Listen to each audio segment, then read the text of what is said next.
2. Greetings, everybody. Welcome back to 50 years ago this month, Steve and Dave's chart show. This month we're going to be talking about July 1970. So Steve, what are we looking at here? Well, it's a long, hot summer, 1970. Richard Nixon is at the helm, and we're looking at songs that I think in many ways reflect the political realities of 1970. It's, God, it's a tumultuous summer, like almost all of them are in this era. A couple things, though, before we jump into the songs. We want to give a shout out to one Casey Kasem, who a week earlier, on July 4th, 1977, launched the American Top 40. That's right, and this week's #1 hit, Mama Told Me Not to Come, was the first #1 hit on Casey Kasem's American Top 40. Yeah, you know, AT40, the golden era of AT40, I think, was the 1970s. Kasem, I think, had that show in its initial incarnation until, I think, 1988. But it was, I think, quite influential. And I think for young people in the 1970s in particular, you know, Casey's Coast to Coast, I mean, this was, you know, it was an important part of the popular cultural scene. And so, and we're certainly children of the top 40 generation. It was a big deal. And so we wanted to make note of that today.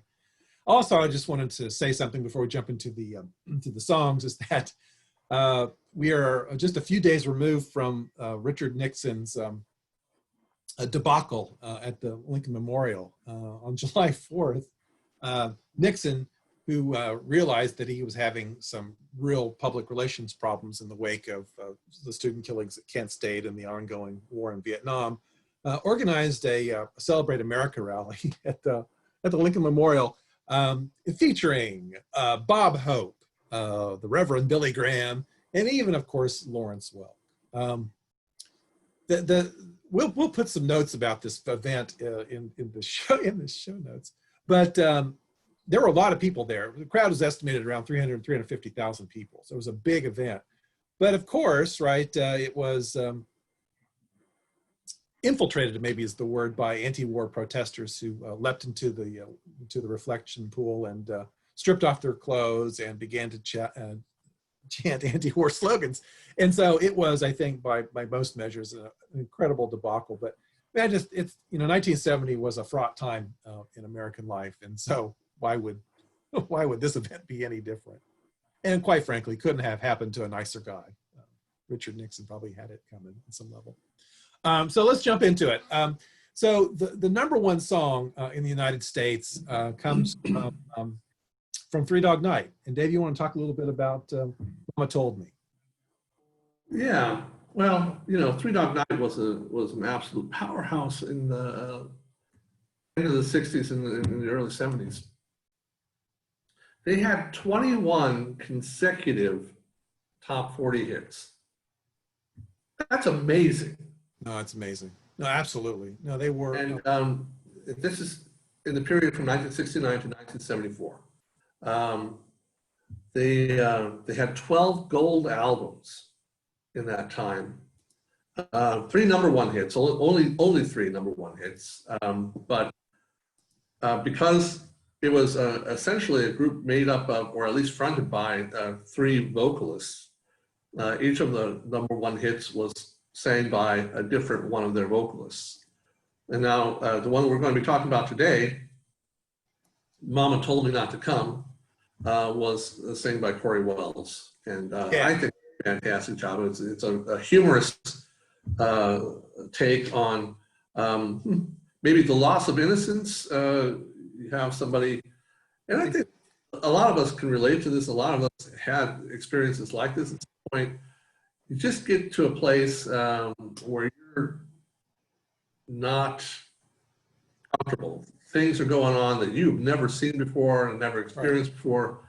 And it's all freaky and it's a bit scary. And that's what this is about. And the song was written by Randy Newman, who has a touch for flavor songs, for offbeat humor. Right. Had his own hit with Short People just a couple of years later, and is now known essentially for his work in film. Movie theme songs have become his big thing now. Absolutely, yeah. Randy Newman is really a kind of American treasure. He was just a young up-and-comer in this era, and he benefited greatly from Three Dog Night covering his song.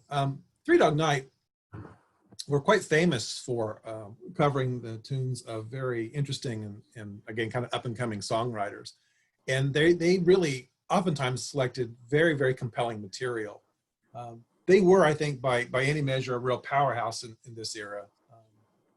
I think their songs, I mean, I don't want to overstate this, but I think their songs have a certain, I mean, they have a kind of lasting impact. I mean, we'd agree that many of their tunes are kind of, they're part of the soundtrack of this era. Oh, absolutely. And I think they still hold up very well. I have the greatest hits, and I put it on occasionally and enjoy listening to it. They were my favorite group at the time. Here's a trivia question for you. All right. Their first top 40 hit was One. One is the loneliest number. Yeah. Who wrote that? It's Harry Nilsson. Oh, very good. Well, you get a point for that. Yes, exactly right. And of course they had, as you said, all sorts of songwriters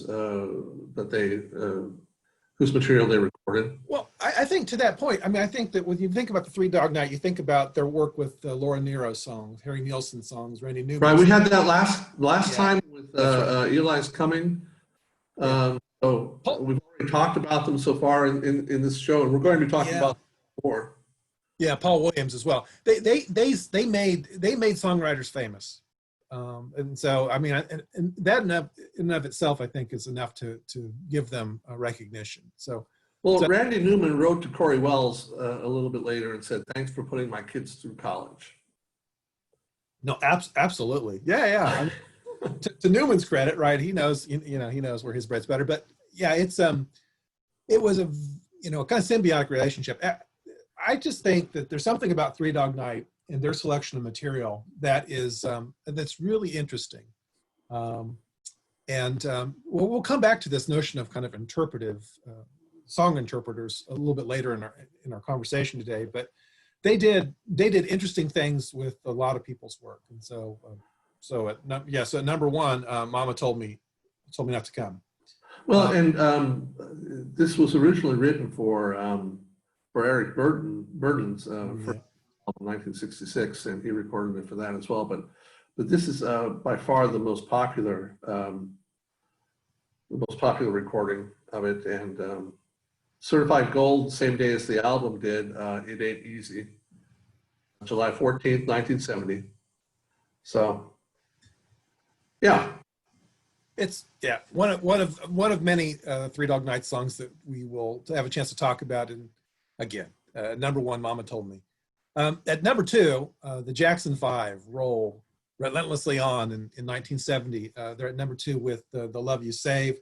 We've talked about the Jackson 5 at a couple points along the way here, but they are a dynamic force. Really, I think probably at the zenith of their fame as a fivesome here in the very early 70s. So Love You Save It at number two. At number three is the powerhouse group out of Motown, the Temptations, with Ball of Confusion. Ball of Confusion, that's what the world is today. Ball of Confusion peaks at number three. But the Temptations themselves, I don't know, they're a little bit undersold, I think, today. They were an incredible force in popular music in the 1970s. They had 15 top 10 hits in the charts, and many more in the R&B charts. They were a dynamic act, combining visual kinds of fireworks along with then really incredible vocals. The Temps Yeah, I were think really, the choreography was always a big part of the Motown. I think that's right. That really important, along with the costumes. I mean, it was very much a kind of complete show. And I think, well, you talk about something that's really lost from in popular music today. The idea, like with groups like the Temptations, the dance steps, the choreography was as important as the music. I mean, they really worked hard on it, and the visual element of their presentation was, they didn't leave anything to chance. The Temps powerhouse singers, it was a group of 5, but the powerhouse singers, of course, were Eddie Kendricks and David Ruffin. Ruffin left the group really early. They left the group in the fall of, I think, '68. And Kendrick stayed in the group for a while longer. This particular song, Ball of Confusion, has leads from 4 of the 5 Temps. So it's very much a kind of group effort. And I think it's, by most measures, very much a kind of song of the times. I know, Dave, you have some affection for Ball of Confusion. What are your thoughts about it? Well, yeah. If you look at the Temptations, you can basically split their times as hit makers between the period with Smokey Robinson and the second producer, Bill. Oh, that's a stumper. We'll have to put it in this. Wilkinson. I think it's Bill. Oh, Wilkinson, okay. Oh, okay. Yeah. but I'll check that. Who took them in a more psychedelic direction then, and so a lot of the things that were going on in the '70s with the Temptations, those were his babies. Yeah, absolutely. And that whole kind of psychedelic soul thing, which you allude to, I think became really important. And it was a very kind of curious fusion of what was happening in harder music, in rock music, with then sort of traditional soul. And in soul, there's this kind of connection between soul and doo-wop as well. It's the psychedelic soul sound of the Temps, for example, is, well, it's fascinating stuff and very much sort of in keeping with what was happening in the era. I mean, I think it's so interesting when we look at these songs, how in tune the lyrics are, and even sort of the style of the music, but certainly the lyrics are to what's happening socially. I mean, one of the things in this particular song is and the band plays on. The band plays on is the different kinds of things that are happening in the culture are being kind of listed out. And a guy by the name of Randy Schultz leapt on this phrase, "in the band plays on," really a decade later. In his book, "And the Band Plays On," which was an oral history of the AIDS crisis primarily in San Francisco. So there is something about this song that connected with people from a wide range of, range of walks of life.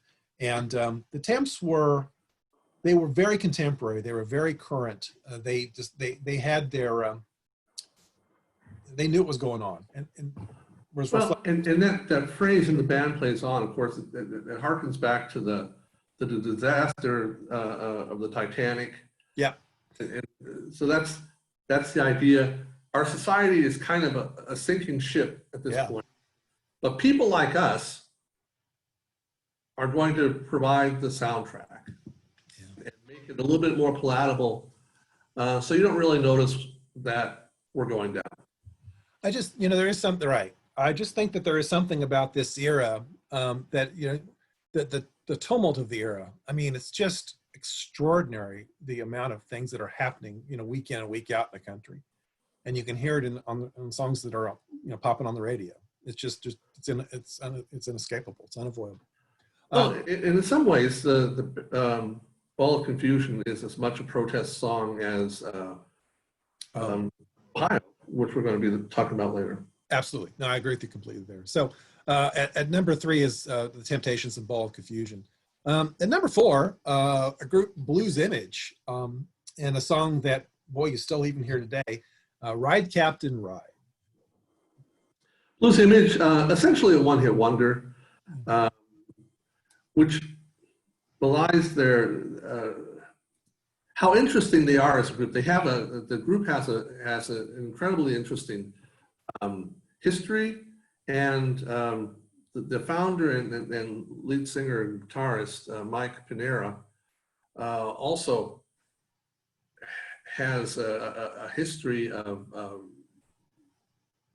in and around pop and rock as it goes along. The band Blues Image was founded in 1966 in Tampa, but when they recorded this, they of course were in Los Angeles, recording for Atlantic Records, or the subsidiary Atco. Mm-hmm. This was for their second album, Open, and Panera has an interesting story about how this came about. Quote, the producer came in and said, do you have any more songs? Because if you don't, this is your last day in the studio. I've got Steppenwolf, Three Dog Night out there waiting for studio time. Panera says, so I said, oh, I have a song, which I didn't have exactly. So I went into the bathroom and I shut the door and I just meditated. I calmed my mind and I started hearing music. I went out and sat at the piano, which was the Rhodes model number 73, which had 73 keys. So I said, okay, I need a first word. Here we go. My head was 73. I got the rhythm and I went, 73 men sailed out from the San Francisco Bay.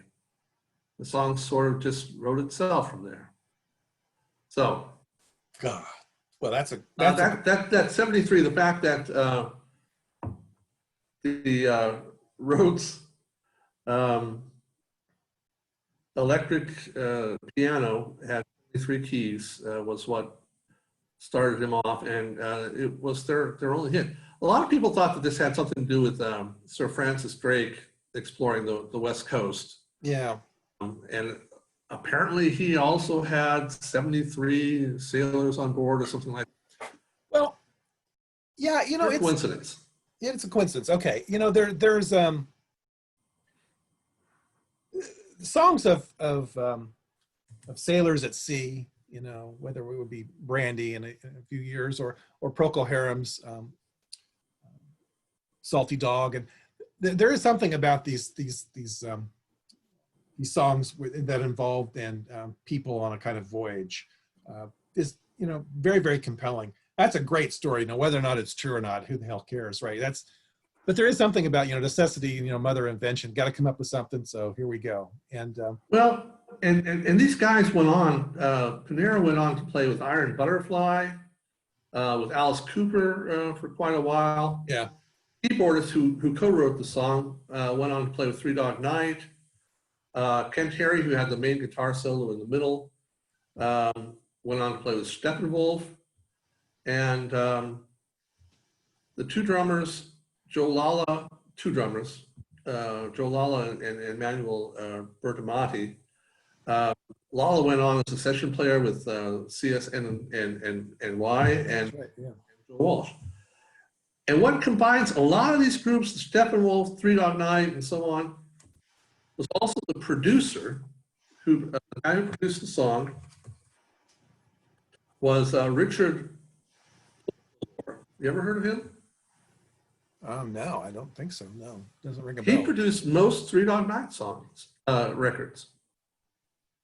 Okay, yeah. So obviously they're all, I mean, likely they're all working in the same studio. So they're familiar, yeah, you know, coming in and out, that kind of thing. So there was a lot of cross-elimination.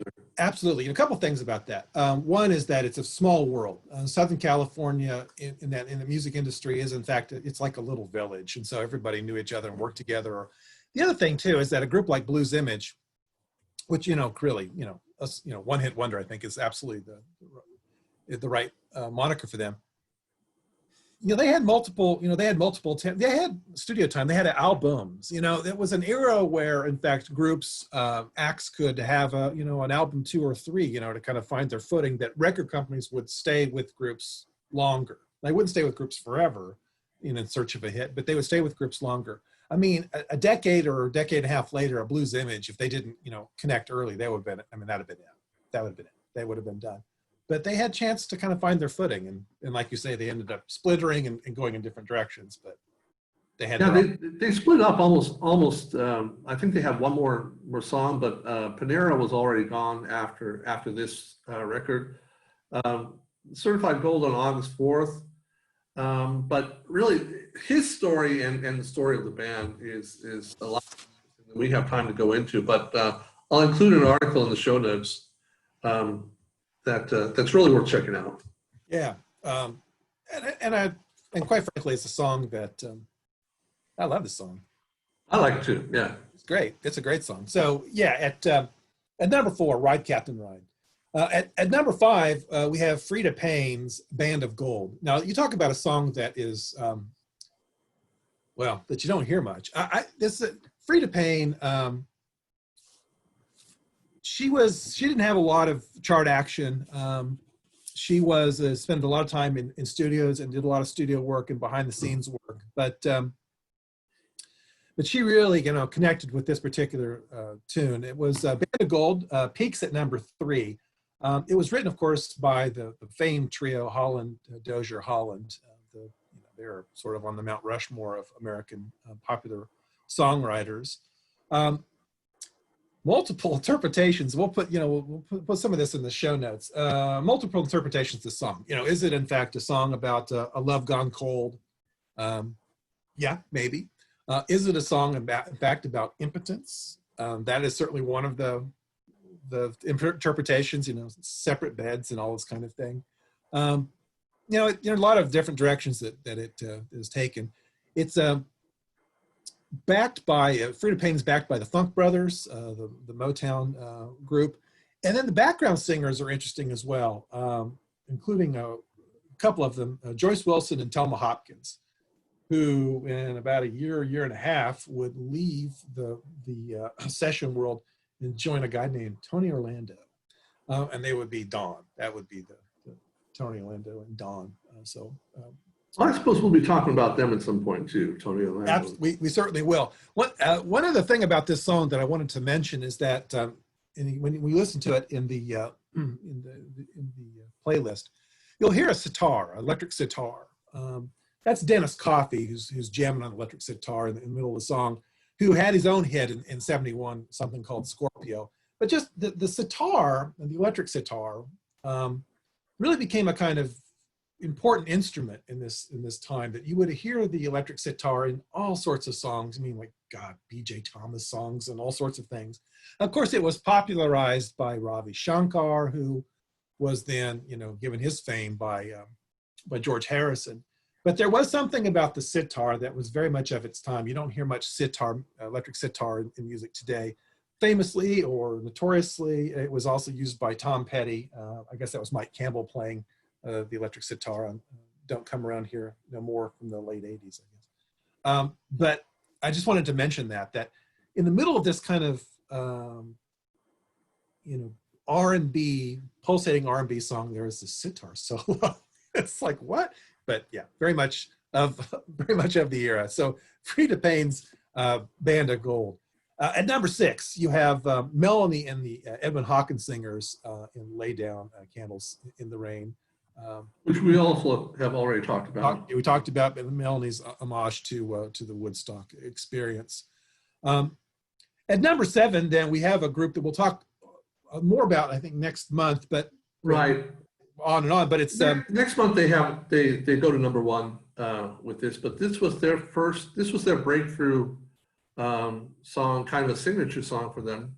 Close to You. Yeah, the Carpenters. By the Carpenters. Yeah, the Carpenters. So Karen and Richard Carpenter, we'll talk more about next month. At number 8, it's the Beatles, Long and Winding Road, the 20th and 20th number 1 song for the Beatles, and the last number 1 song as the Beatles. Which we also spoke extensively about previously. No, we certainly did. But it is, I guess, worth noting that the Beatles are making their ways out of the charts, and it's right. This is the last time that they will chart. And at number 9 then is Elvis Aaron Presley. At number 9 with Wonder of You. And I want to just, a little bit about Elvis at this point. It's July of 1970, and let's be clear. Elvis is he's not cool anymore. He's not by any stretch. Even the comeback special is 2 years on NBC. Is 2 years in the rearview mirror. Elvis had started a very long residency at the International Hotel in Vegas, and between stints at Vegas, he would go on tour, long tours, intensive bursts, 21, 25 consecutive nights, different places all over the country.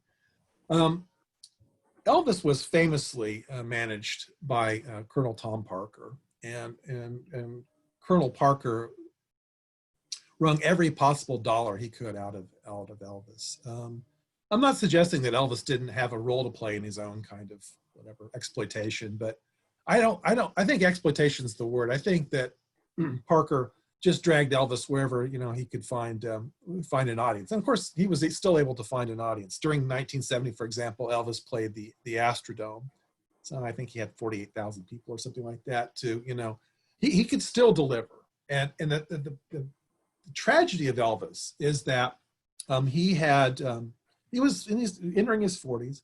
He was no longer the hot new thing, but he was an incredible singer, an incredible interpreter of other songs. And had he had, I think, he had better management, more thoughtful management, and maybe more power, more interest in terms of the creative process himself, he would have taken a turn that maybe you see today with singers like Rod Stewart, for example, with this American Songbook. Now, say what you will about Rod Stewart singing the standards.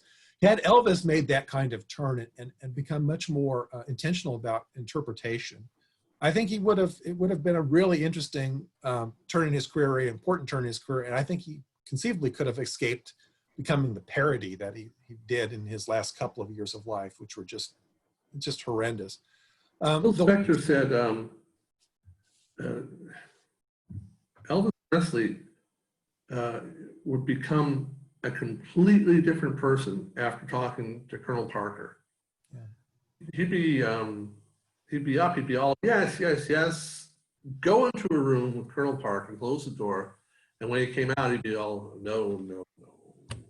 So he just said, it was like mind control.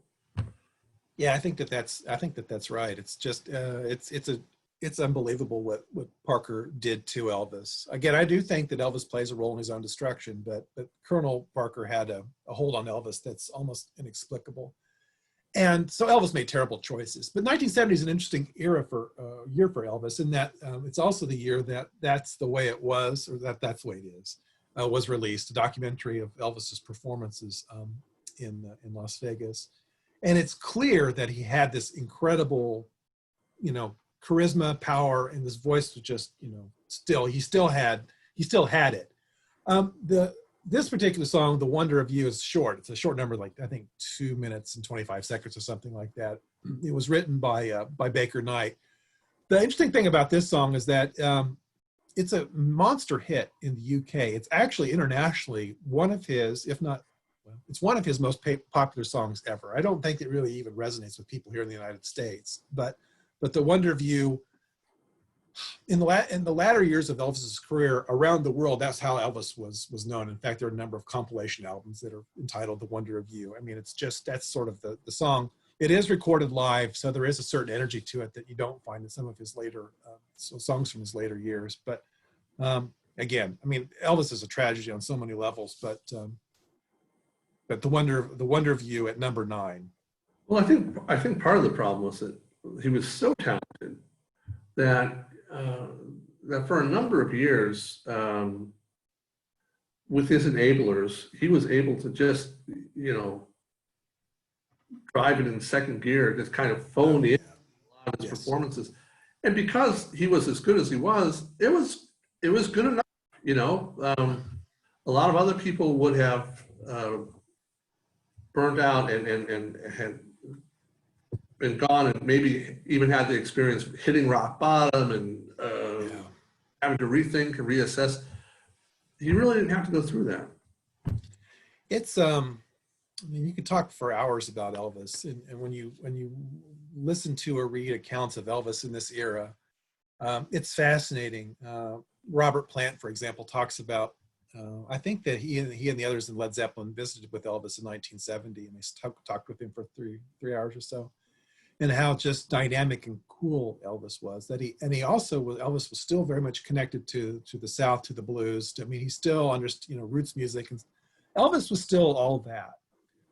But the Memphis Mafia, Colonel Tom, he was being pulled in a lot of directions, and he was the cash cow. He was the cash cow not only for his hangers-on, but also for RCA Records. And so I think he got pushed in a lot of directions that were really, really unfortunate. It's a crime what happened to him, but there are moments, and The Wonder View is fine. I mean, I think it's a fine song. It just gives you some glimpse of what he could have done in the latter years of his career. It's a real shame. All right, let's move on then to number 10. I guess this is, you tell me, one hit wonder. This is Vanity. Yeah. Hitchin' a Ride. Essentially, I guess they had another top 40 hit. Actually, previous to this, it charted in the States and in England. Something about Beautiful Morning. I don't know. I'm not familiar with it, but I'm not either. This is the only song of theirs that I know. I like it. It's innocuous, but it's easy to listen to, and it's kind of light and fluffy. Talking about something that a lot of kids from the era would be able to relate to, getting around by hitching a ride. You don't need money. You can panhandle. You can hitch rides. You can crash at crash pads. So it was just a very, as I said, a very innocent type of celebration of the counterculture. Vanity Fair, of course, the fair is F-A-R-E, as opposed to title of the book or magazine. All right. Not a whole lot more to say about that. The song peaked at number 5, June 27th, and was number 14 of 1970 hits total. Well, so that's about it. Okay, and let's okay. So there we go. So that's the top 10 from July 11th, 1970. Let's cherry pick from a few other songs that are popular at this moment. At number 14, you have the Brotherhood of Man's "United We Stand." "United We Stand," again, a kind of song of the era. A song promoting brotherhood and all that. Has had a number of lives over time, right? Oftentimes in the wake of terrible national tragedies. This song then is sort of resurrected, and you hear it, and then it kind of disappears again. The Brotherhood of Man is, which is very common in this era, and a kind of a group of session musicians that were kind of, people would come and people would go. The hub of it was a guy by the name of Tony Hiller, who was a songwriter, wrote this song, and was also a record producer. One other thing, I guess, about Brotherhood of Man is that in the UK, the Brotherhood of Man charted from time to time. They did have one other hit of note, and that was, 6 years later, in 76, something called "Save Your Kisses for Me." Okay. The thing about "Save Your Kisses for Me," which did chart in the United States, I think it hit 27, won the Eurovision Song Contest. And I guess, just briefly, Eurovision is this event that has been held for close to half a century, where countries in Europe would then have a song that would represent their particular country. Sometimes sung in the native language, but oftentimes not, because you want to win the contest, and so most of these songs would be in English. Eurovision lumbers along even in the 21st century. I guess probably the most famous Eurovision group and song would be ABBA's "Waterloo," which I think won Eurovision in '73. Yes, it did. Yeah. What you just give it your quick assessment of Eurovision, what that's all about. Well, all I know is that it still has a huge fan following here in Europe. People will get together, plan their evening around the broadcast, and I don't really get it. It's not my thing, but it still is popular. Still has a popular following, and I don't see it ending anytime soon. Yeah, I have really only one Eurovision experience. I lived in North Macedonia in I think in 2007, and yeah, we went to some sort of outdoor event.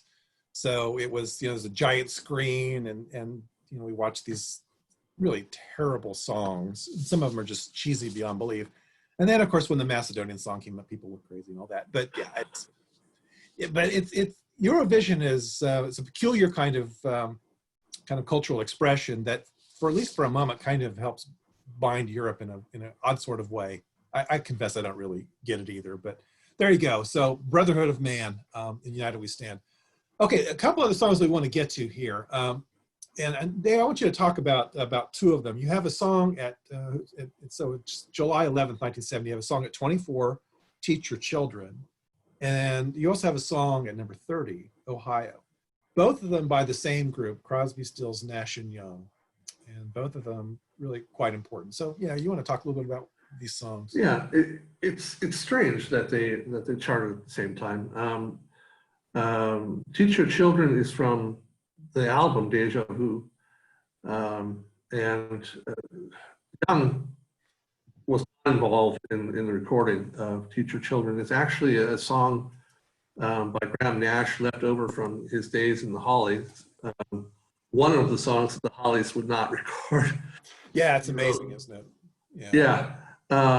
So, and check that out. Teach Your Children. The B side is Carry On. Right. So, wow, what a single! Incredible. And they're both from the album Deja Vu. This peaked at number 16. Jerry Garcia actually played the pedal steel guitar on this. Agreed to do that for them in exchange for them teaching the Grateful Dead a little bit more about harmony for their upcoming albums. Good nerd. Yeah. Yeah, so talk about cross-examination. It's going on. Dallas Taylor was on percussion, of course, and I think he was even listed at that point as one of the musicians on the cover. I think that's right. Yeah. So yeah, that's right. Dallas Taylor. They talked about including him in the group, but he wasn't a power player enough to actually earn that. Okay, and it's about a little bit about overcoming the generation gap that had become such a big thing in the 60s. Right. Parents who teach your children well, children you teach your parents well, and help each other get through it and see the world in a better way. Exactly. By a photograph that Graham Nash saw. Steve, you want to say a little bit about this? Well, yeah, this is a photograph. This would have been probably from the early 60s. Photographer Diane Arbus. Arbus was famous for her candid shots of people who were sort of on the margins, people who were in distress, people who were sometimes mentally challenged, people who were, typically not the subject of photographs. Arbus has her critics. Her critics would suggest that she, in fact, exploited these individuals. But Arbus was a very, very well-known photographer, I think extraordinarily influential. And this particular photograph, again, is one of Arbus's best known. I think it's taken in Central Park. So as the story goes, Dave, then that Nash saw this photograph, probably in a coffee table book or something like that, and responded to it viscerally, I guess, in a way, but to teach your children. Right. Yeah. And one of the ways you teach your children well is by not giving them war toys and things like that. I think that's what started. That was the whole idea. And then just the idea we can learn from each other from generation to generation instead of just thinking that the other generation is all wrong and not understanding anything. Let's try to understand each other and let's see what we can learn from each other. Absolutely. And Teach Your Children is clearly a kind of anthem from this era. It's a song that has transcended, transcended the pop charts, and has become, I think it's an American classic. I mean, I think it's one of those popular songs that has been elevated into the canon of American music, and down the road, people will, understand, sing, appreciate, Teach Your Children for generations. I mean, it's a powerful. Yeah, I think that's right, and I think rightly so. It's a very nice song with a very nice sentiment. Yeah. At number 30, we have another song by Crosby, Stills, Nash and Young. This time written by Neil Young, Ohio, in response to the Kent State shootings earlier that year, May 4th.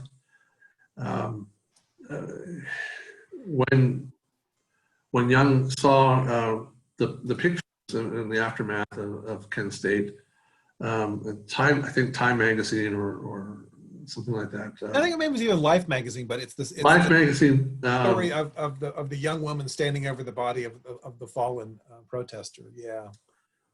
He was very moved by that and angered, of course, by that National Guardsmen firing on American students, and wrote the Fiery Protests song. He said, by the way, the B-side of this one was Find the Cost of Freedom. They rushed into the studio to record it and release it as a single.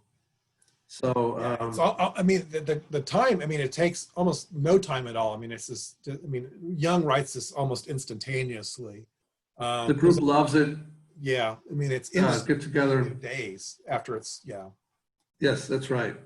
Young said, this is probably the biggest, Kent State, probably the biggest lesson ever learned at an American place of learning. About the session, he said, Crosby cried when we finished this take. And Crosby, of course, you hear this at the end, talking about why, how many more, and so on. So there was obviously a lot of emotion invested in this by the entire group. Absolutely. And in 2010, Guardian wrote an article about the song, calling it the greatest protest record ever, pinnacle of that very 1960s genre. But they also wrote in the article, the revolution never came. Well, I think that's right. There's something about Ohio that's so raw. It's just, the anger is just palpable. There's Young lays it out. He's attacking Nixon. It's as emotional a piece of music, popular music, as you'll find from almost any era. The fact that they recorded in the immediate wake of the shootings also, I think, added to the atmosphere of it. To his credit, Atlantic had Ahmet Ertegun, right? Full speed ahead, rushed the pressings of it. And curiously, maybe you want to talk about this a little bit, but curiously, they kind of undercut themselves a little bit in terms of their own in terms of the business. Ohio kind of undercuts Teach Your Children. If you're going to, in terms of strategy, it's not how you do it. You don't release one single directly on top of another, but in fact, that's what they did. Yeah. Yeah, exactly. It's just, it's not ideal. Obviously, that was not part of their calculation at the time. And just talking a little bit about the idea behind this is the whole emotion behind it.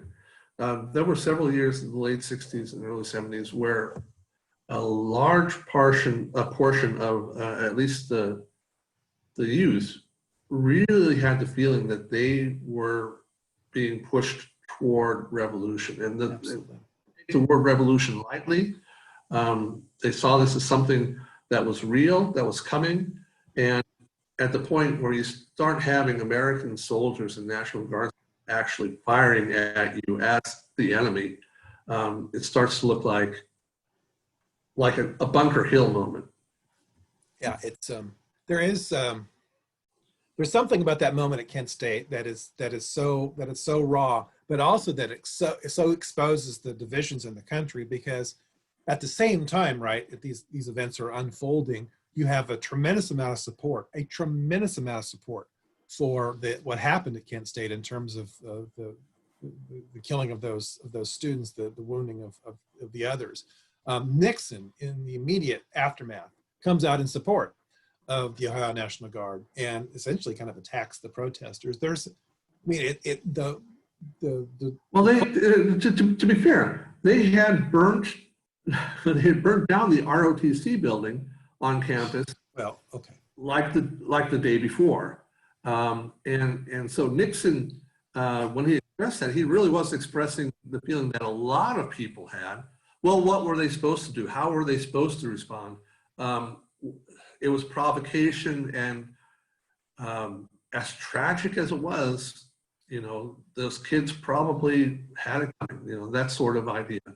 It's interesting. Yeah, that's right. And to burn an RTC building in this era was shocking, was jaw dropping.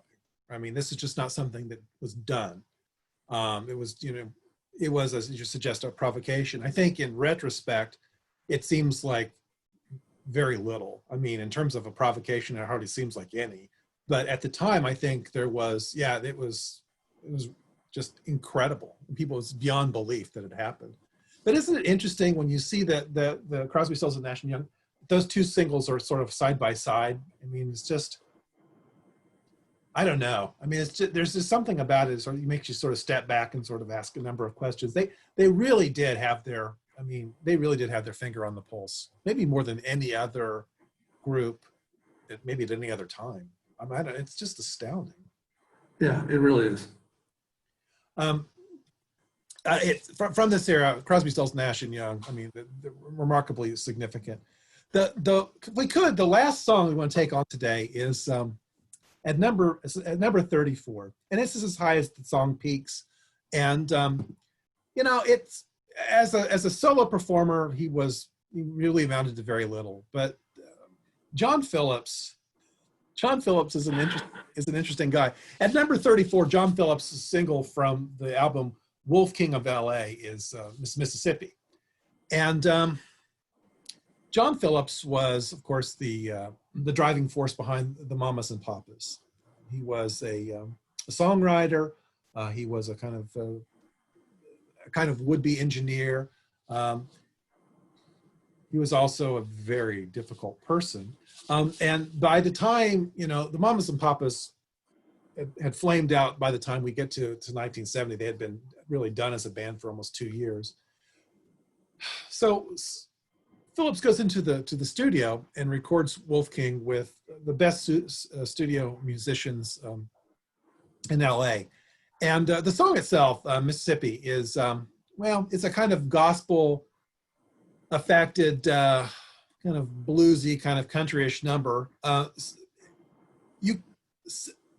Phillips has a voice that lends itself to being kind of part of the chorus, part of the background, to harmony. As a kind of lead vocalist, he doesn't have it. His voice is just not that. It's interesting in that the album Wolf King has, it's got a tremendous amount of appeal on a kind of cult level.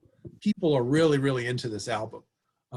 But I guess the thing with Phillips is that, and we won't hear from him again on the singles chart. In fact, I don't know that he charts anything new after this until he passes away some 25 years later.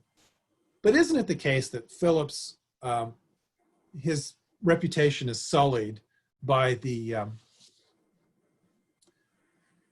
autobiography of his daughter, Mackenzie Phillips. Mackenzie Phillips in 2009 wrote a autobiography, High on Arrival, where she asserts that she and her father had an incestuous relationship for a decade during the 1980s. I do think that this has deeply colored Phillips' reputation. I think before the book, Phillips was just considered a kind of difficult figure, even cruel. But this is his image has taken a different kind of turn after the book. Dave, you got a couple thoughts about John Phillips? Well, of course, he was also famously addicted. He was a junkie. Yeah. Incredible proportion. Yeah, junkie's junkie. Yeah. Keith Richard came out of his house for just being too out of control. So, that's saying something right there. And Mick Jagger talks about visiting his friend John Phillips and being concerned at what he sees. Of course, Jagger being also someone that spent next to one of the most famous junkies in business. So it's amazing to me that he lived as long as he did. I think so too. I mean, there's something about, and really the last decades of his life were just, he was a shell of himself. But there is something to be said that John Phillips was this kind of amazing presence, and he did have incredible talent, but he was simply consumed by his demons.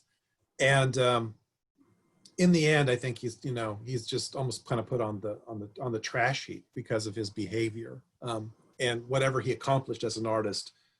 It's almost secondary given his behavior and how he dealt with Cass Elliot, how he dealt with others in the group, and certainly this relationship with Phillips was horrendous, just horrendous. So that's it for the songs from July 1970. As always, we really appreciate you joining us. Yeah, check out the show notes. We're going to have some interesting things in there for you this month. And as always, you can subscribe here if you haven't done it yet. There's some other videos of 50 years ago this month right up here. And what do we have here? We have something here as well. Check out the show notes, and we'd love to hear from you. Leave comments if you have anything to say. Always looking for some good feedback. And we'll see you next month. Thanks. See you next month. Bye-bye.